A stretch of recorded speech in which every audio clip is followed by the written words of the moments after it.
Hey now! What is up, everybody?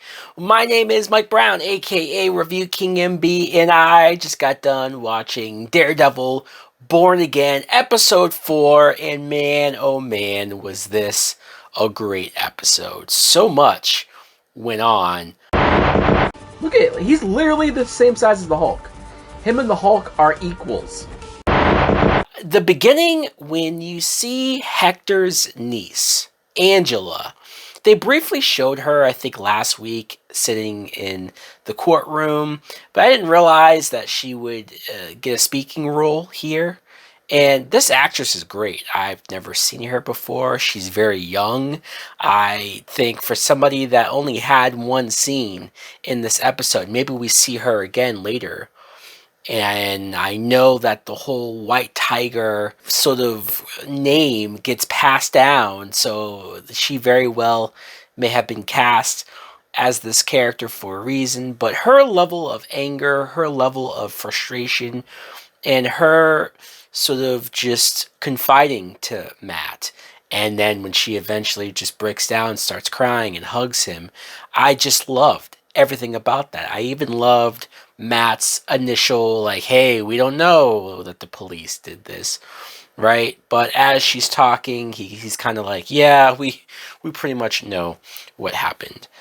Fisk and Vanessa, their plot of not just being in therapy, but this was great because we got to see them in therapy actually talking about the Adam situation. When Vanessa first mentioned another guy, this Adam guy, and seeing Wilson's reaction to it of like, well, obviously he's hurt, but he's definitely not showing it, right? Or maybe he's trying to do a better job of controlling his anger, controlling his impulses. And it felt like, wow, he really is trying to work through what he's probably dealing with internally, until you got those shots of him with his fist, his bloody fist, like you could tell that he's been doing things behind our backs. We just don't exactly know what, but we all had an idea. I like how we get into some details of at least the therapist asking Vanessa, like, what is it about this Adam guy? And Vanessa just lights up and starts talking about his hands and how he draws or how he makes clay or whatever. And Fisk is so uncomfortable, and rightfully so. Why should he want to hear this? And I even like the moment when the therapist, Matt's girlfriend, by the way, when she says to Vanessa, she asks Wilson just to talk to Vanessa. And she says, like, do you feel safe? And I love that Vanessa's reaction to that question was sort of like, oh, you think Fisk can hurt me? No, that's the last thing Wilson would do, is physically harm her. And I like that she's aware of that, but I also wonder what that means to their relationship and their dynamic, that she's not afraid of him physically. She's not in any fear of being in danger, or though, who knows? Especially when you get to the end of this episode. Maybe they brought that up for a reason. Michael Gandolfini, I want to talk about him. James Gandolfini's son, obviously. He plays Fisk's, like, almost intern assistant type guy. And I am impressed that he's not just this annoying douchebag that I kind of thought he was going to be at the beginning. I thought he would be very one note, very one track, not a lot of layers to him. But seeing how he screws up here at that nightclub, and he accidentally says something to BB that she obviously went on in post, and that gets him in trouble because it gets reported and it pisses Fisk off. But I like that he owned up to it. I like that he was willing to take responsibility. I like that he showed loyalty and support to Fisk. I think obviously Fisk felt the same way because he did not fire him and or kill him, which is a very real possibility. So he better watch himself. You get this side plot of Matt dealing with this case of this guy who got arrested for stealing some cereal at this shop. And I'm trying to figure out how me as a viewer is supposed to feel about this. Look, I know it sucks for people who when you hear this guy's story and how he's struggling, like really struggling, he can't afford anything, and how he does this and that, and just how much things suck. And I definitely feel for him, but I also want to say that his situation doesn't mean that he should be allowed to steal either. Like, so I don't know exactly how to feel about it, but I do like the fact that Matt, because I thought the guy was also being a dick to Matt. Maybe that's why I'm struggling to like really sympathize with him, because I do sympathize with him, but I don't know if I do 100% because it's like everybody sees the blind lawyer and they make jokes and they make fun of him. And then Matt goes off and he flirts the hell out of that lady and reduces the sentence from 35 days in jail to just 10 days in jail. Like, he's a wizard, the charm that this man has. And that's still not good enough for this guy. And look, I get it. I would not like to pretend like if I was in this guy's situation that I would probably be the happiest guy either. But it's a give and take. There is some sense of responsibility that maybe we need to be aware of here. The scene of the episode, quite possibly the scene of the series. Previously, I had said Matt and Kingpin at the diner, which is still a great scene. It's still up there. But this is my new favorite scene of this season. I'm talking about Frank Castle.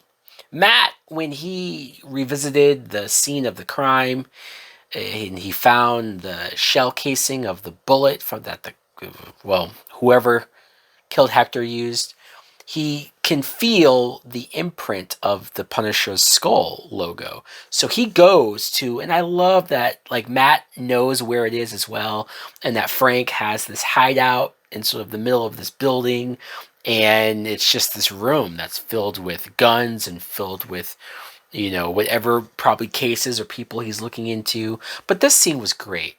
John Bernthal, having him back, hearing him call Matt Red again, just being back, and just how emotionally scarred and fucked up Frank Castle is, and as well as he should.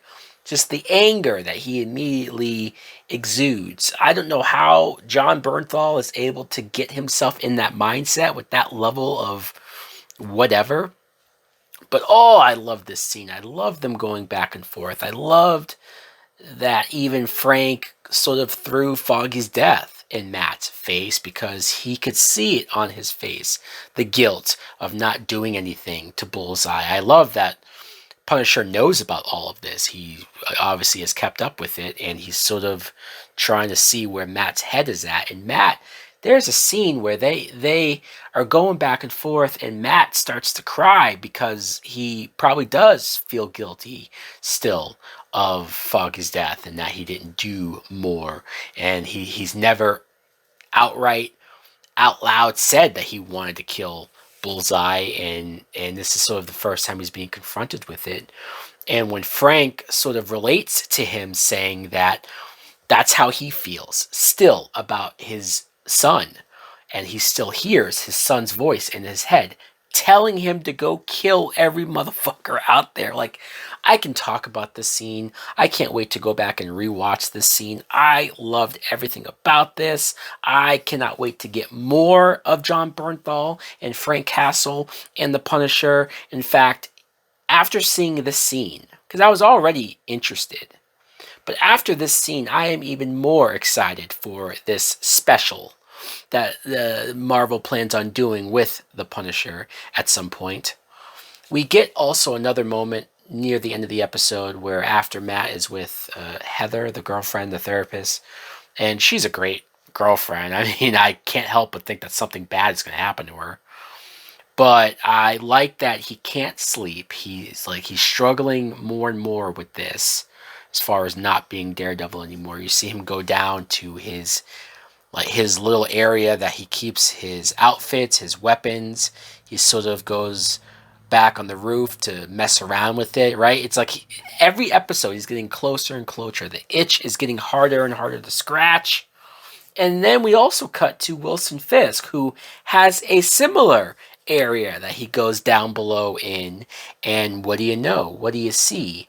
He has food that is better equipped for a Kingpin-like character. Throughout the episodes, we see him eat this little, like, asparagus and some white egg thing. I don't know what it is, but it just looks very unappetizing, unfulfilling. So when you see him and he has his pasta and beef, and I'm like, fuck yeah, dude, I want that now. Now you're making me hungry.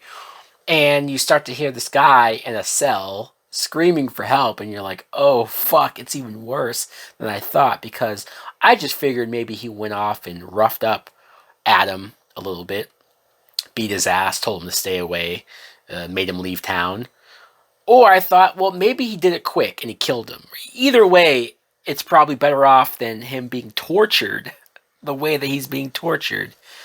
That was brutal, and you're seeing that there is that Kingpin side to Fisk way more than he's willing to admit. This is also the first episode that we got to see our first glimpse of Muse, the serial killer that I shudder to think what we're going to see from that character.